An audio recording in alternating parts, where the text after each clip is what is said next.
ഈ good morning കേരളത്തിൽ കേരളത്തിൻ്റെ ഒരു പൊതുചിത്രത്തെ കൈരളി പലപ്പോഴും വരച്ചു കാട്ടുകയാണ്.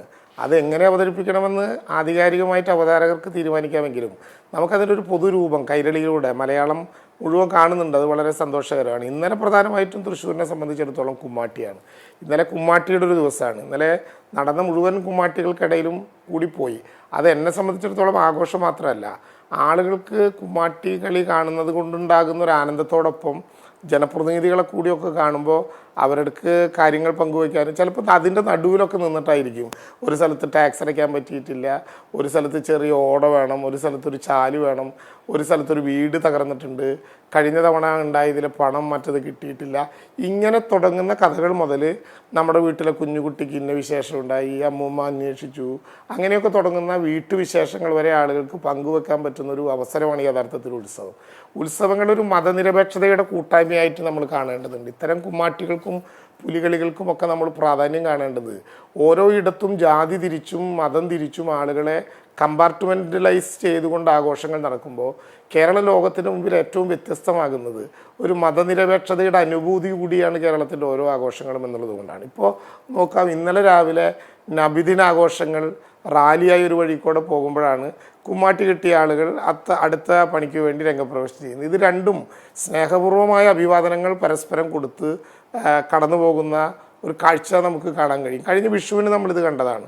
ദുഃഖവെള്ളിയാഴ്ചയുടെ യാത്ര പോകുന്ന സമയത്ത് തന്നെ ആഘോഷത്തിൻ്റെ മറ്റൊരു കാഴ്ച അവർക്ക് വഴിയൊരുക്കിക്കൊണ്ട് കാത്തു നിൽക്കുകയാണ് അടുത്ത ഇടപെടലിന് വേണ്ടി.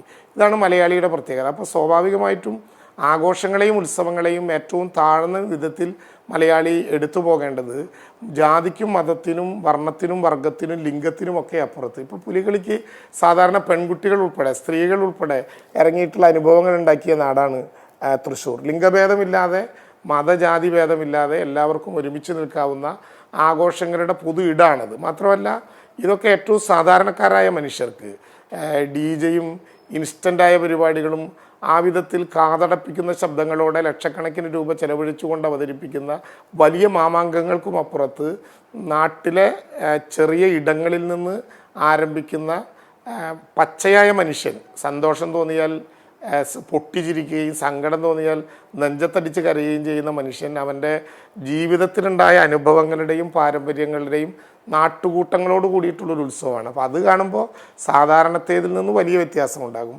കുമ്മാട്ടി മുതൽ തൃശ്ശൂർ പൂരം വരെ, അല്ലെങ്കിൽ പുലികളി മുതൽ തൃശ്ശൂർ പൂരം വരെ ഒരുമിച്ച് ആഘോഷിക്കാനുള്ള മാനസികാവസ്ഥ തൃശ്ശൂരിനുണ്ട്. അതൊരു പാരമ്പര്യത്തിൻ്റെ ഭാഗമാണ്. ഇപ്പോൾ ഇന്ന് ചായം തേച്ച് തുടങ്ങുന്നത് തന്നെ പുലിമടകളിലൊരു പ്രത്യേക ആചാരമാണ്, ചടങ്ങാണ്.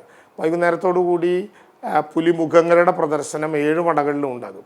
നാളെ രാവിലെ മുതൽ ശരീരത്തിൽ ചായം തേച്ച്, പണ്ടൊക്കെ ആണെങ്കിൽ ഇത് കഠിനമായിട്ടുള്ള ഈ ചൂടിനെയൊക്കെ അഭിസംബോധന ചെയ്യുമ്പോൾ നേരത്തെ ഉണ്ടായിരുന്നത് ആ വിധത്തിൽ ഇൻസ്റ്റൻ്റ് ആയിട്ടുള്ള ചായങ്ങളാണ്. കുറേ കൂടി ജൈവ രീതിയിൽ അതിനെ കൊണ്ടുപോയി ശരീരത്തിന് വലിയ ഭാരമില്ലാത്ത വിധത്തിൽ ഉണ്ടാക്കണം. നാളെ രാവേറെ വൈകും വരെ ഈ ചായവും തേച്ച് പുലിക്കളിയുടെ പാരമ്പര്യത്തെ തൃശ്ശൂർ നഗരത്തിലൂടെ കേരളത്തിൻ്റെ ഹൃദയത്തിലെത്തിക്കാനുള്ള അവരുടെ ബുദ്ധിമുട്ടുകളുണ്ട്. ഇതൊക്കെ കലാകാരന്മാരനുഭവിക്കുന്നത്. നമ്മളിങ്ങനെ കാണുമ്പോൾ പിന്നെ അവരുടെ ആട്ടവും അതിൻ്റെ കൂട്ടത്തിൽ നിന്നുള്ള സെൽഫിയിലും അവസാനിക്കുമെങ്കിൽ ഇതിനു വേണ്ടിയിട്ടുള്ള കലാകാരന്മാർ ദിവസങ്ങളായിട്ടുള്ള ഒരു പ്രയത്നം അതിൻ്റെ പിന്നിലുണ്ട് എന്ന് കൂടി നമുക്ക് തിരിച്ചറിയുമ്പോഴാണ് യഥാർത്ഥത്തിൽ ഈ ആഘോഷത്തിൻ്റെ ഭാഗമായിട്ടുള്ള കലാകാരന്മാരുടെ ഉന്നതിയുമൊക്കെ നമുക്ക് ബോധ്യപ്പെടാൻ പറ്റുക. പുലികളി അതിഗംഭീരമാകും. എല്ലാവരെയും സന്തോഷപൂർവ്വം തൃശ്ശൂരിലേക്ക് സ്വാഗതം ചെയ്യുകയാണ് ഈ ഘട്ടത്തിൽ.